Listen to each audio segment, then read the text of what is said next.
Hey everyone, and welcome back to another video. And in this video, I'm going to show you how to free up storage space on your PS5. Now, this video is going to be particularly useful for individuals. Let's say that for some reason, you're running out of storage space on your PS5. This is going to make it difficult to download games, or maybe you just won't have enough space at all. Now, in order to do this, guys, what you're first going to do is that you want to navigate to where it says Settings on the upper right-hand corner right over here. Next, scroll down to where it says storage. And then from here, you have multiple options. Click on console storage.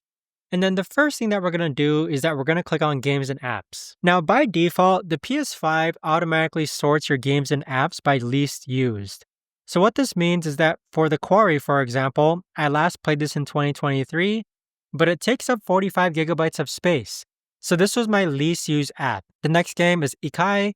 And same thing, I didn't play this until July of about 2 years ago. And so these are some games that if you want to go ahead and delete in order to free up space, all you've got to do is click on the game and then go ahead and click on delete. Now, the other thing that you can do is that you could also delete images from your media gallery.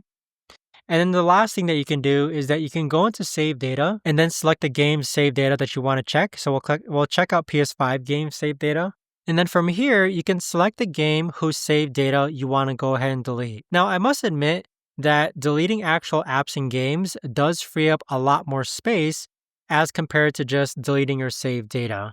But there you have it, guys. That right there is the best and easiest way that I know of to actually go ahead and free up storage space on your PS5. If you guys know of a better or easier way to actually do this, let me know in the comments down below. I would love to know. Thanks so much for watching, everyone, and I'll see you guys all in the next video.